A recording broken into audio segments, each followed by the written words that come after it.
गरियाबंद से इस वक्त की बड़ी खबर सामने आ रही है। जी हां, गरियाबंद एवं आसपास क्षेत्र में लूट करने वाले 9 आरोपी गिरफ्तार हुए हैं। एक आरोपी रायपुर का तो बाकी अन्य स्थानीय गरियाबंद के बताए जा रहे हैं। वहीं आपको बता दें कि लूट के सोना चांदी जेवर बरामद हुए हैं। इसके साथ ही 3 चाकू नुमा तेजधार हथियार व एयर पिस्टल भी बरामद हुआ है।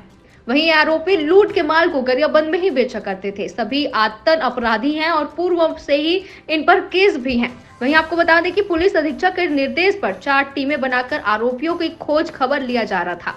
जी हां, खबर गरियाबंद से, जहां गरियाबंद एवं आसपास क्षेत्र में लूट करने वाले 9 आरोपी गिरफ्तार हुए हैं। गरियाबंद से इस वक्त की बड़ी खबर सामने आ रही है। जी हां, गरियाबंद एवं आसपास क्षेत्र में लूट करने वाले 9 आरोपी गिरफ्तार हुए हैं। एक आरोपी रायपुर का तो बाकी अन्य स्थानीय गरियाबंद के बताए जा रहे हैं। वहीं आपको बता दें कि लूट के सोना चांदी जेवर बरामद हुए हैं। इसके साथ ही 3 चाकू नुमा तेजधार हथियार व एयर पिस्टल भी बरामद हुआ है। वहीं आरोपी लूट के माल को गरियाबंद में ही बेचा करते थे। सभी आतंक अपराधी हैं और पूर्व से ही इन पर केस भी हैं। वहीं आपको बता दें कि पुलिस अधीक्षक के निर्देश पर 4 टीमें बनाकर आरोपियों की खोज खबर लिया जा रहा था। जी हां, खबर गरियाबंद से, जहां गरियाबंद एवं आसपास क्षेत्र में लूट करने वाले 9 आरोपी गिरफ्तार हुए हैं।